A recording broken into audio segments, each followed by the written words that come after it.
Paper नहीं मेरा पढ़ाया हुआ नहीं आएगा तो कहिएगा, मजा नहीं आने वाला है, सॉरी, क्योंकि बहुत ज्यादा एक्सप्लेनेशन नहीं कर रहे, क्योंकि बहुत ज्यादा समझाने का मतलब क्या है, आपका टाइम बर्बाद करना।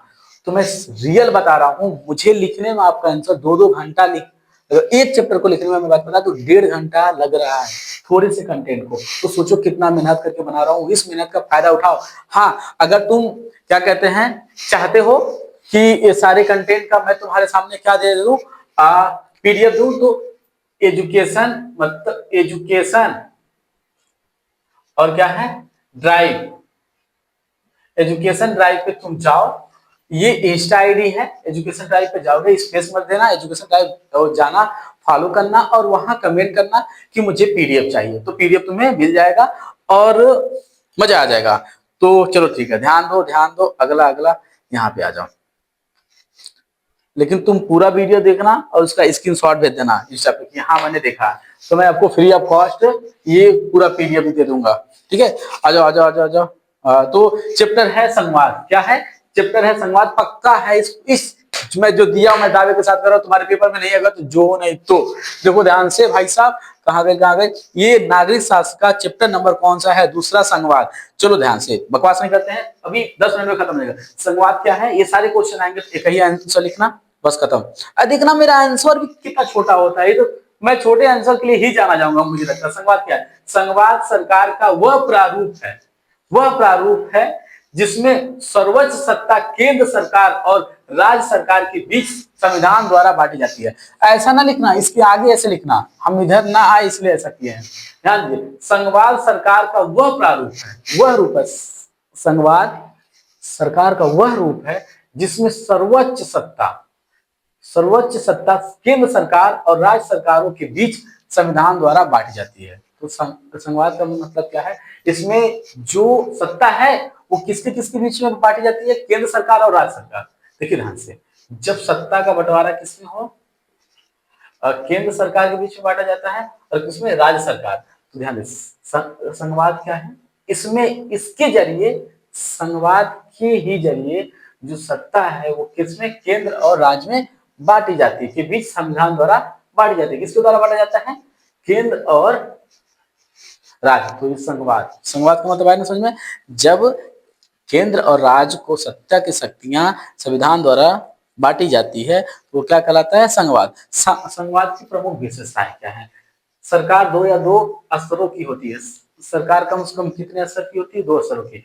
पहला, सभी स्तर एक ही नागरिक पर शासन करते हैं, जाहिर सी बात है, सभी स्तर क्या करते हैं, एक ही नागरिक पे, जैसे कि भारत के लोगों पे ही ना राज करेंगे ये जो सत्ता में बैठे लोग हैं, ठीक है। दूसरा, सभी स्तर एक ही नागरिकों पर शासन करते हैं, पर अधिकार क्षेत्र अलग अलग होता है। ध्यान दीजिएगा, ये भारत है, भारत के लोगों पे मान लीजिए ए और बी, इसमें केंद्र सरकार और क्या है, राज्य सरकार, इसमें शक्तियों का बंटवारा हो गया है। ये पूरे लोग भारत पे ही राज करेंगे, लेकिन सिर्फ अंतर क्या है, इनका काम कुछ और होगा, इनका काम कुछ और होगा। एक जैसे कि मेरी बात समझो, दोनों लोगों का काम क्या है, एक ही, सॉरी काम अलग अलग है, लेकिन जनता क्या है, एक ही। उसी जनता के लिए केंद्र सरकार को भी करना है, उसी जनता के लिए राज्य सरकार को भी करना है। ध्यान दीजिएगा, संवाद के विशेषता, जब बंटवारा होता है शक्तियों का, ये सारी बातें होती हैं। और अधिकार संविधान में स्पष्ट रूप से वर्णित है, राज्य सरकार का अधिकार और केंद्र सरकार का अधिकार स्पष्ट रूप से कहां लिखा गया है, संविधान में लिखा गया है। ये न किया अब की हमार सरकार है, केंद्र को ये मिलेगा, राज्य पे मिलेगा, ऐसा ना ढीठ बना के गई बाबा भीमराव अंबेडकर साहब का देन है कि आज हम लोग ऐसे हैं। लड़कियों का पता है, एक फोटो ले लेना चाहिए और रख लेना चाहिए, और डेली किसी का पूजा करे या ना करे, बाबा भीमराव अंबेडकर का पूजा करिए, क्योंकि वो महान व्यक्ति हैं जिनकी वजह से आप इतना आजाद है, कहीं भी जा रही हैं आ रही हैं। मतलब मानो या ना मानो, जो इंसान बाबा भीमराव अंबेडकर का विरोध करता है, समझ लो पढ़ा नहीं है, अभी उसे पढ़ने की, अभी उसके अंदर वो ज्ञान है ही नहीं जो होना चाहिए। तो वही कह रहा है, संविधान बहुत बड़ी बात है, अधिकार संविधान में स्पष्ट रूप से वर्णित है। जैसे आपन वाली करते हैं, अगर बाबा भीमराव अम्बेडकर नहीं होते तो। विवाद की स्थिति में सर्वोच्च न्यायालय निर्णायक होता है। कह रहा है कि जब ससुरा दोनों मिले आपस में विवाद कर ले, केंद्र सरकार और राज्य सरकार नहीं, हाँ वो कहे हमारा वाला यही हो कि हाँ देखते हैं कोई ससुर संविधान में जहाँ लोकसभा होती है वहां पर जहाँ पे क्या कहते हैं लोग बैठते हैं सदन में वहां जूता चप्पल चलने लगता है। तो तो कह रहे हैं इन दोनों में जब झगड़ा होने लगेगा विवाद हो जाएगा किसी बात को लेके तो ये बात कहाँ जाएगा सर्वोच्च न्यायालय में जाएगा निर्णायक होगा ये निर्णय लेगा निर्णायक होता है। अगला क्वेश्चन हाय मिटेगा तो नहीं सही से नहीं मिटेगा समझ रहे हो हाँ, तो नहीं सपना सपना रह जाएगी कि वीडियो कोई देख ही नहीं रहा है मेरे ही कोचिंग में पढ़ने वाले बच्चे वीडियो में देख रहे हैं कहाँ से सपना पूरा होगा जब आप देखते तो होता। चलिए ठीक है कोई बात नहीं मेहनत करना मेरा काम है मिले या ना मिले वो तो अब भाग्य की बात है भाग्य भी हमें लगता मेहनत से बनता है छोड़ो। 1992 के संविधान संशोधन जैसे संविधान में संशोधन होता रहता है और संविधान में संशोधन बदलाव करना इतना आसान नहीं है उसके लिए बहुत लंबा और जटिल प्रक्रिया है इतना आसान नहीं हो सकता है ठीक है उसके लिए छोटी बातों पे संविधान के 1992 के संविधान संशोधन के पहले और बाद के स्थानीय शासन के दो महत्वपूर्ण अंतरों को बताइए। ये सब क्या है ध्यान दीजिएगा इन सारे प्रश्नों का एक ही उत्तर है क्योंकि मैं ज्यादा नहीं बकवास करना चाहता तो बहुत सारे प्रश्न पढ़ लीजिएगा ये इतना ही है देखो ध्यान से बस इतना ही है खत्म एक लॉन्ग है दो लॉन्ग होगा आई थिंक चलो यही था ना विकेंद्रीकरण से आप क्या समझते हैं चलिए आंसर है आपका आपके स्क्रीन बोर्ड पे केंद्र और राज्य सरकार से शक्तियां लेकर स्थानीय सरकार को देना स्थानीय मतलब देखते ना छोटे मोटे जगहों पे स्थानीय सरकार को देना विकेंद्रीकरण कहता है विकेंद्रीकरण कहलाता है। ध्यान दें केंद्र और राज्य सरकार से शक्तियां लेकर ध्यान दिए केंद्र और राज्य के पास जो शक्तियां होती है उन्हीं शक्तियों को स्थानीय लोगों को देना उन शक्तियों का स्थानीय जैसे छोटे छोटे और भी होते ना जैसे प्रधानमंत्री फिर और छोटा पद और छोटा जो स्थानीय लोगों में जो राजनीतिक से जुड़े लोग होते हैं उनको क्या देना सरकार शक्तियों को देना सिंपल सी बात केंद्र सरकार और राज्य सरकार से शक्तियां किनको देना स्थानीय सरकारों को देना क्या कहलाता है विकेंद्रीकरण कहलाता है तुम वो करोगे तुम वो करोगे वो करोगे मतलब एक केंद्र सरकार और राज्य सरकार अकेले थोड़ी कर पाएगा अपनी शक्तियों का बंटवारा फिर वो करता है तुमको ये करना तुमको करना कहलाता है। इसका उद्देश्य स्थानीय समस्याओं का समाधान स्थानीय स्तर पर करना जैसे जिला पार्षद सांसद सब क्या है स्थानीय हो जाएंगे इनको शक्तियों का बंटवारा कौन करेगा इनको शक्ति कौन देगा केंद्र सरकार देगा राज्य सरकार देगा केंद्र सरकार वो देगा जो उसका काम होगा अपने काम को देगा तुम ये करोगे राज्य सरकार अब जो उसको काम मिला जो उसका अधिकार है वो अपने अधिकारों को स्थानीय लोगों को देगा कि तुमको ये काम करना है वो डायरेक्टली थोड़ी ना कर सकता छोटे लेवल से लोग जाके जुड़े रहते हैं देखो हमको शक्ति मिला फिर हमने शक्ति किसी और को दिया हमने किसी और को कुछ लोग देखेंगे और कुछ लोग करेंगे समझ में अगर ये शक्तियों का बंटवारा ऐसे ना हो तो फिर कहाँ काम हो पाएगा स्थानीय स्तर पर करना है 1992 से पहले स्थानीय निकाय निकाय मतलब एक तरह से सिस्टम कह सकते हो निकाय राज्य सरकारों के नियंत्रण में थे पहले क्या कह रहा 1992 से पहले स्थानीय में जो सिस्टम था वो सारा का सारा जो नियंत्रण था वो किसके में था राज्य सरकार 1992 से पहले 1992 में तो संविधान संशोधन हुआ इसके पहले जब संविधान संशोधन नहीं हुआ था तो जो स्थानीय लोगों का जो कंट्रोल था उसका देख रेख कौन कर रहा था राज्य सरकार एवं नियमित चुनाव होते थे और न ही अधिकार नियंत्रण में थे न नियमित चुनाव होते थे मतलब चुनाव नियमित नहीं होता था और न ही अधिकार व संसाधन थे तो कह रहा है कि जब राज्य सरकार में नियंत्रण में था तो चुनाव उनाव का कोई टाइम नहीं था कब हो जाता था फिक्स टाइम नहीं था और संसाधन व्यवस्थाएं अच्छी तरीके से नहीं थी 1992 के संविधान संशोधन से पंचायतों और नगर पालिकाओं को संवैधानिक दर्जा मिला इन लोगों को क्या मिला संवैधानिक दर्जा मतलब कि अब आप का जो देख रेख करेगा वो भी संविधान में लिखा जाएगा कि आपको क्या क्या मिलेगा क्या क्या नहीं तो जाहिर सी बात है 1992 के संविधान संशोधन में आपका चुनाव होगा जो पंचायत है नगर पंचायत उसका भी चुनाव का संविधान में उल्लेख किया गया कि आपका चुनाव कब होगा, कब नहीं होगा, कितने समय अंतराल में होगा, क्या नहीं। पहले ऐसा नहीं था, 1992 के पहले नहीं, 1992 में जब हुआ तब सारी जो खामियां थी कि उनके पास नगर पंचायत नगर पालिका के लोगों पर जो सुविधाएं नहीं थी, अब मिलेगा क्योंकि संविधान में अब इसका जिक्र हो चुका है कि इनका भी चुनाव होगा। चलो, नगर पालिका को संवैधानिक दर्जा मिला, संविधान में उसको दर्जा मिला। स्थानीय निकाय को निकायों मतलब एक सिस्टम कर सकते हो, सिस्टम जहाँ कई लोग जुड़ के एक किसी काम को करें। निकायों के चुनाव नियमित हुए। पहला देखिए दर्जा मिला, पहला क्या था कि जो स्थानीय लोगों का चुनाव क्या हुआ, नियमित, अब एक फिक्स टाइम पे होगा।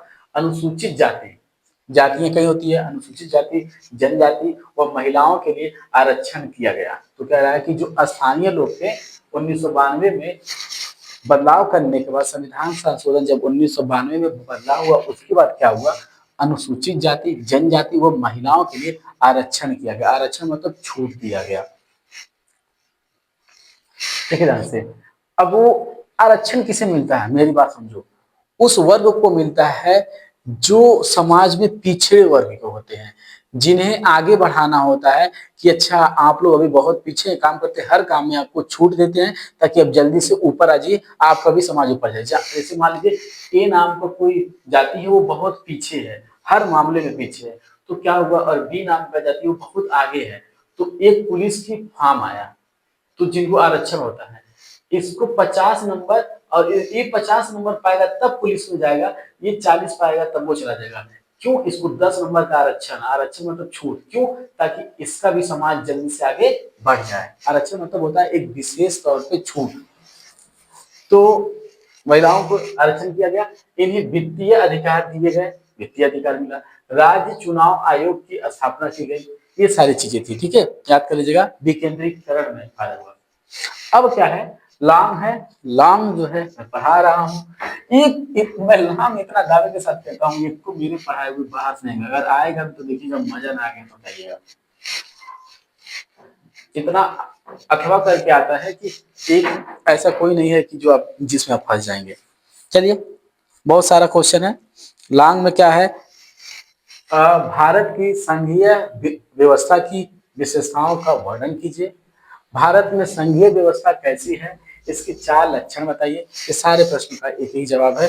एक मिनट देख लो, कटा तो नहीं है, डर लगता है यार, वाह नहीं कटा है, ये हो गया। सारे प्रश्न का एक उत्तर है। आइए आपके पास, मैं फिर कह रहा हूँ, मैं समझाने के लिए और बेहतर समझा सकता हूँ, लेकिन आपका टाइम नहीं खराब करना है। स्वतंत्रता के बाद भारतीय संविधान ने भारत को राज्यों का संघ घोषित किया।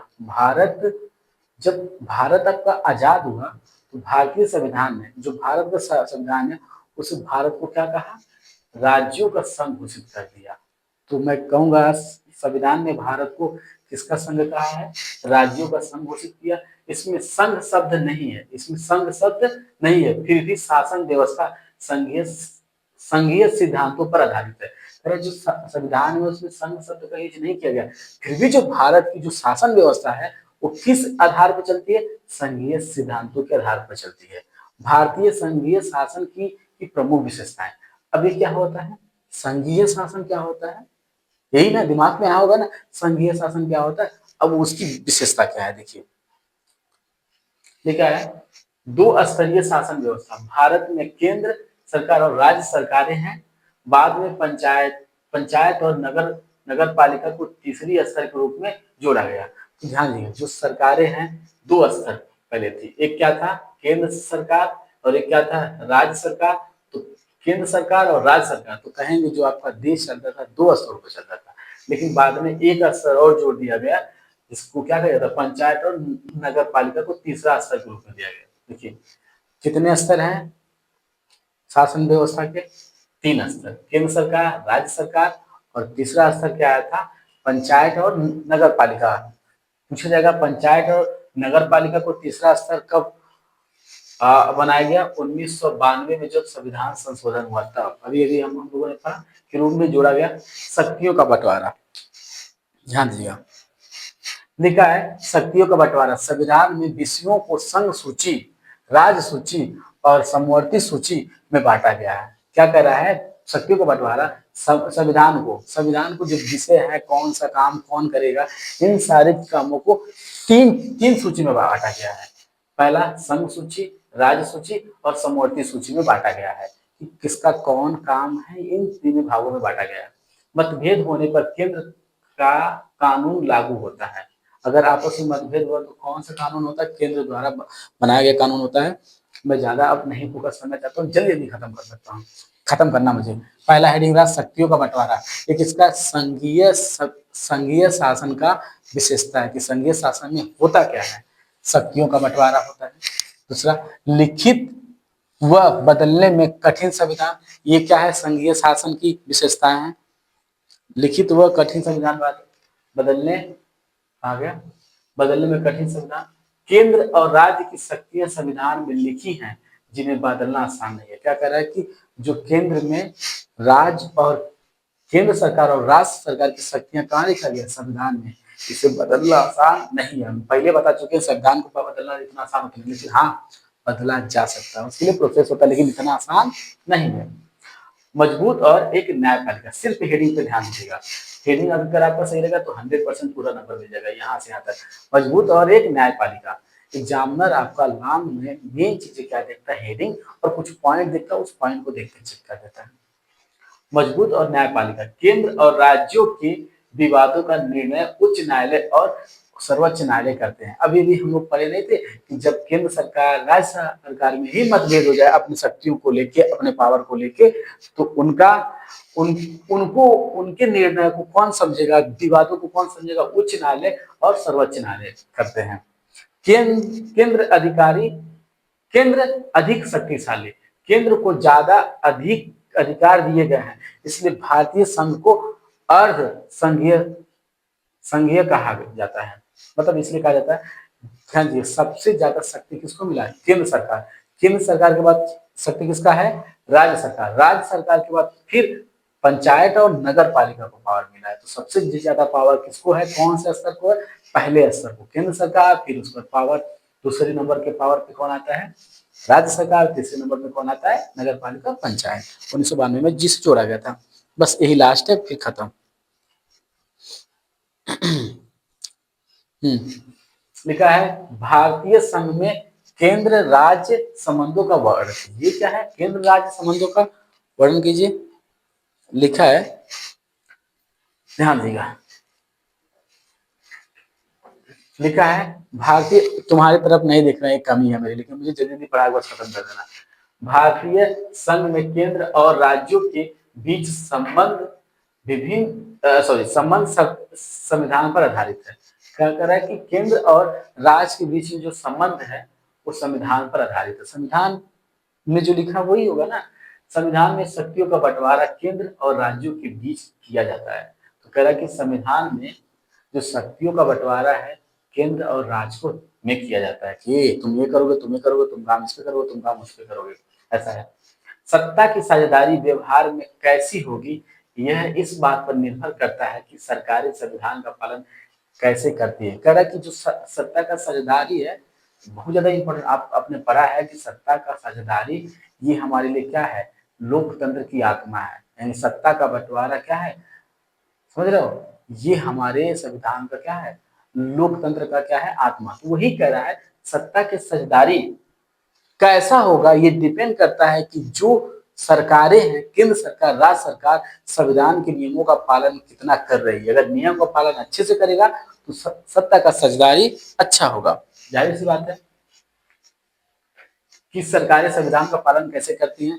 शुरू में केंद्र और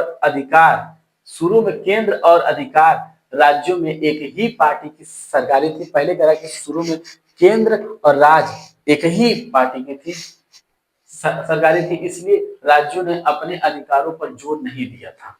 क्योंकि जब लोग एक ही में थे, केंद्र और राज्य, तो कौन दिक्कत है? भाई भाई है तो कौन दिक्कत नहीं है। हमको कम क्या बेसी कोई दिक्कत नहीं।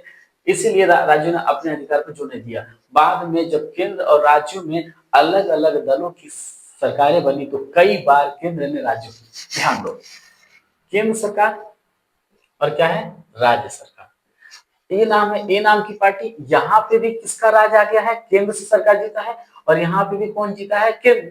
सुनो, केंद्र में जो पार्टी बनी है वहां पे भी कौन सी पार्टी है, ए पार्टी।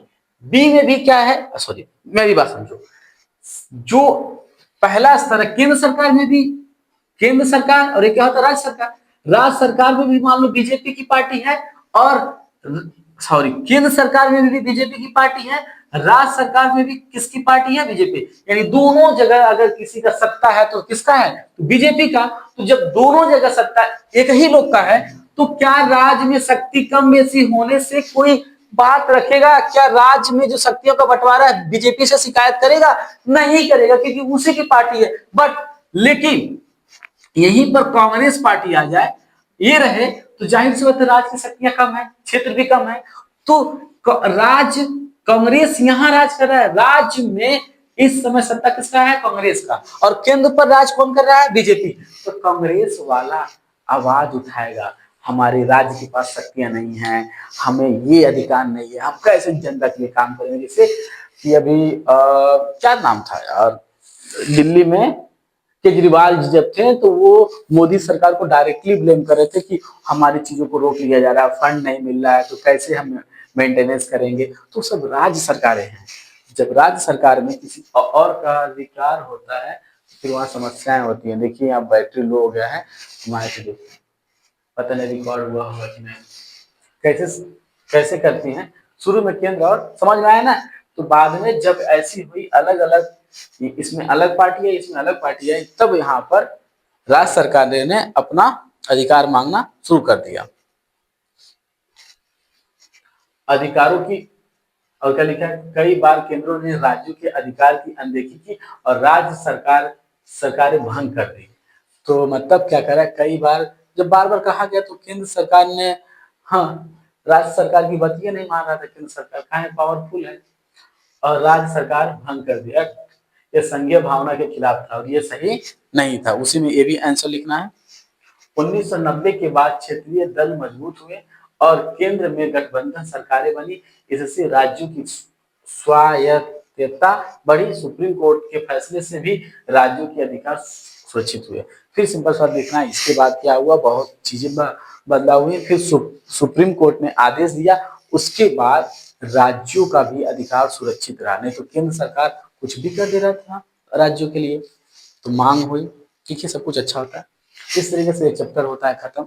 मैं फिर कह रहा हूँ, बहुत बेहतर नहीं पढ़ना है, इतना पढ़ना है, कंटेंट में दम होना चाहिए। क्या याद रखना, कंटेंट जो पेपर में आएगा वही कंटेंट मैं पढ़ा रहा हूँ, तो विश्वास करना, पढ़ के जाना।